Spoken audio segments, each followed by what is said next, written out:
Hello and welcome to the fourth of 5 videos introducing you to the wonders of radioactivity.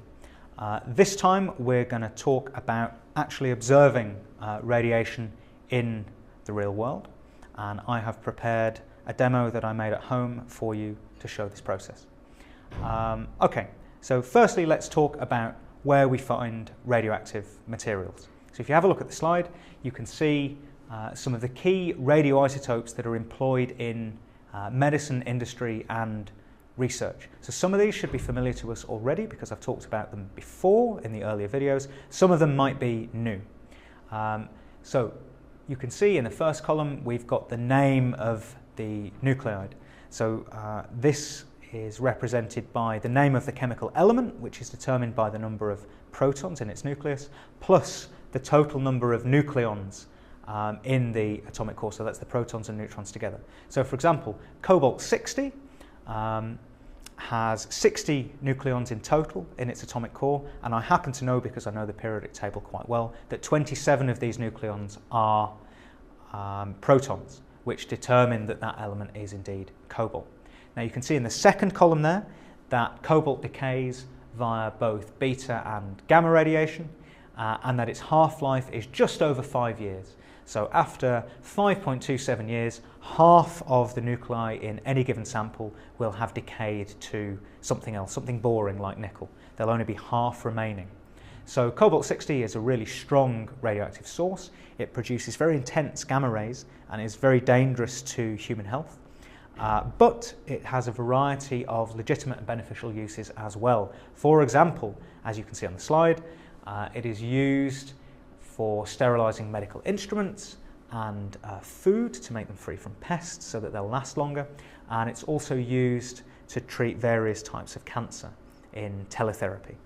Okay, so this table gives you an idea of some of the legitimate uses, some of the places we could look to find radioactive materials used in medicine, industry and research. And overall, the impression I'd like you to take away from this is that radioactive sources are used in lots and lots and lots of places. So, for example, they're used in breweries to measure the rate of flow of various feedstocks that go into the beer production process. They're used in most factories. They'll be used in oil fields. This means that when I want to find a radioactive source to do a demonstration with, I don't have to look too hard. Okay? And in particular, if you look at the table again, you'll see that towards the bottom of the first column there is americium-241, which decays via alpha emission with a half-life of 432 years. Now, americium has a number of uses. They're used in well logging sources, calibration facilities and static eliminators in quite low activities. If you want to find out what the information in the final column of this table means, you'll need to tune in for the last video in this series. So one of the common household applications of americium is in old-fashioned smoke detectors, and this is what I will demonstrate for you now. So if you have a look at the slide, I've written down what our sample nuclei is, which is americium-241. I've given you a little bit more information about it. I've told you that its half-life is 432 years and that when it undergoes alpha decay, it decays from americium-241 with 95 protons all the way down to neptunium-237, which has 93 protons. Okay, so why is this interesting? Well, americium is found, as I mentioned, in old-fashioned smoke detectors, and therefore you don't have to look too hard to find an americium source. And this is what I will base my demonstration around. Okay, so this is my amazing homemade demonstration. It consists of some stuff inside a Tupperware box into which one of my colleagues in the physics department here at King's has cut a nice hole in the top. So this is called a spark detector. And as you can see, it consists of a plate underneath, and I don't know if you can see on the video, but on the top there are some very thin wires that have been pulled across the plate and aren't touching, they're just above. So the plate has been charged up to a few thousand volts probably, so there's quite a significant potential difference between the little wires at the top and the plate underneath. And we'll take advantage of that potential difference now when I do the experiment. So if I increased the potential difference even further, probably what would happen is we'd get some huge electric arcs and sparks as the plate attempted to earth itself on the little wires that are stretched across.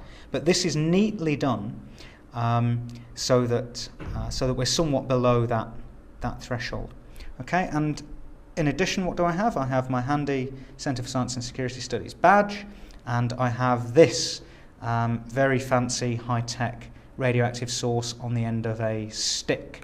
So in the end here is an americium-241 source of the kind found in old-fashioned smoke detectors. Now we've talked about the fact that alpha radiation is ionizing, and as a result of this, this little spark detector will show us something quite nice. Okay, so let me take something that's not radioactive at all, the Centre for Science and Security Study badge. If I pass this over the top of the experimental setup, nothing happens at all. That's because this is boring. It doesn't emit any radiation at all. This, on the other hand, will emit radiation, and if everything works, we should see some lovely sparks. Okay, so what's happening here? Why can we see these very attractive sparks? Okay, what's happening is that the alpha source, the americium-241 there, is emitting alpha particles, and these are being fired down into the gap between the wires and the plate. And what they're doing, because they're ionizing radiation, is they're bumping into all of the little particles of air and they're ionizing them. Okay, so they're making them charged. They're taking away their free electrons or their electrons. And as a result of this, we create a load of charged particles in between the wire and the plate. Because these are charged particles, they'll come under the influence of the electric field, and there'll be a whole load of them in there. Okay, and all of these charged particles together will be able to carry some of the electric charge from the plate at the bottom to the wires at the top. They will complete the circuit, which will allow which will provide a path for the charge to go from the plate to the wires and thus earth the system. And that's what we're seeing here. So this is a really neat demonstration of the ionizing power of alpha radiation. Now, if we were to bring over a gamma radiation source, we probably wouldn't see anything, because gamma radiation doesn't interact as much with matter or air, things like this, as alpha radiation does. So alpha radiation works very well for this kind of demonstration because it's so interactive, because it's very heavily charged and the particles themselves are relatively large. They find it very easy to interact with matter and produce lovely little sparks like we can see here.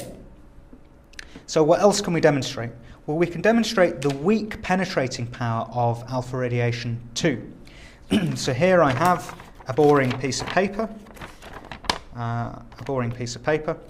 and what we can see is that although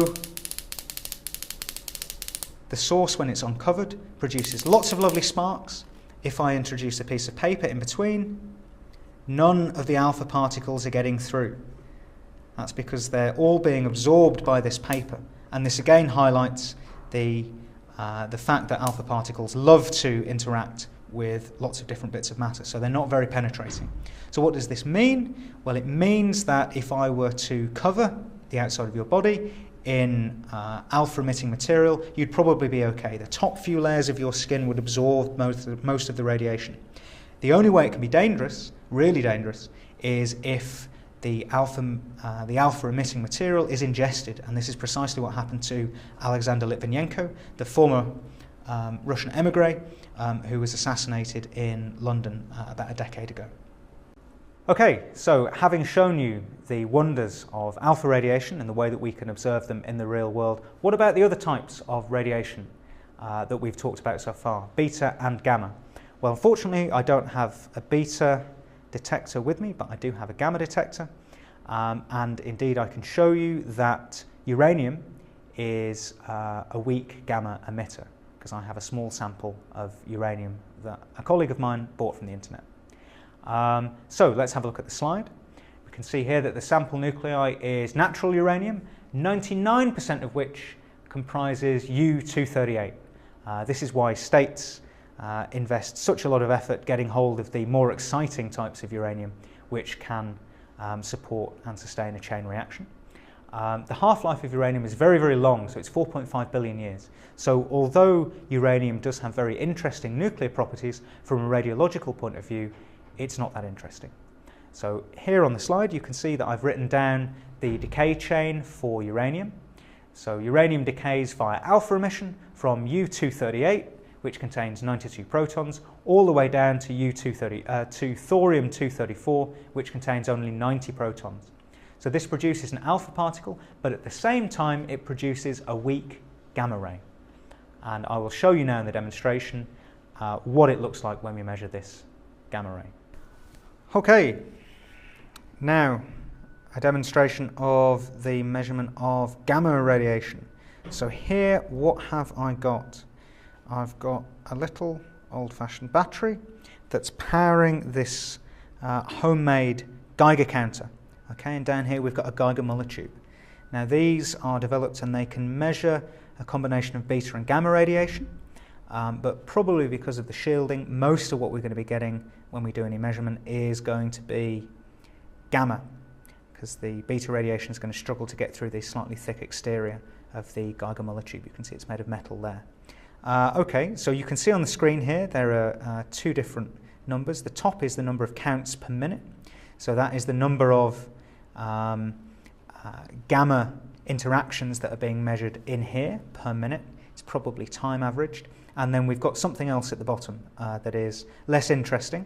And if you want to know what these figures mean, you can check out the final video in this series. Okay, so this is a gamma detector, and you can see here that the number of counts per minute is fluctuating a little bit. So this is just a little bit of background radiation, probably coupled with the fact that this might not be a very good Geiger Muller tube. Okay, so here we are again. Here's our little boring non-radioactive Centre for Science and Security Studies badge. Let's pop that near the Geiger Muller tube, and we see nothing interesting happening. That's because it is not radioactive. Okay, so we're not interested in this. Let's take that away. Let's get something much more interesting. Okay, so here we have an old-fashioned uranium glass ashtray that a colleague of mine has purchased from the internet, from eBay. Now this contains uranium isotopes. That gives it its lovely green colour. And if we place this near the Geiger Muller tube, we can see, hopefully, the count rate increase quite dramatically. There we are. So the count rate has gone from floating around 11 up to 43 per minute, 47 now. So it's increased quite dramatically. And you can see there's a little intensity measure here on the right-hand side, all the way up to 77 now. So this is quite a lot above background. So what's happening? Well, we discussed earlier that uranium is an alpha emitter, but it also emits gamma radiation as a result of the de-excitation following the emission of alpha. And yeah, this is what you're seeing. This is what you're seeing here. Now, unlike alpha radiation, if I pop a little piece of paper in between the source and the Geiger Muller tube, it shouldn't have too much of an effect on the counts per minute. Yeah, so you're not seeing any major change there. And this demonstrates that gamma radiation, unlike alpha radiation, goes all the way through bits of paper, and it will go through bits of metal. It will only be stopped by large quantities of lead, maybe water, concrete, things like that, which will absorb all of that very energetic radiation. So here we are. Unfortunately, the little speaker here is broken, so you can't hear it ticking, which is what a classic Geiger counter should do. But nonetheless, it demonstrates, it demonstrates how you can buy consumer products made decades ago that contain gamma-emitting materials. So this probably isn't a danger to human health, but I probably wouldn't want to sleep with it on my bedside table.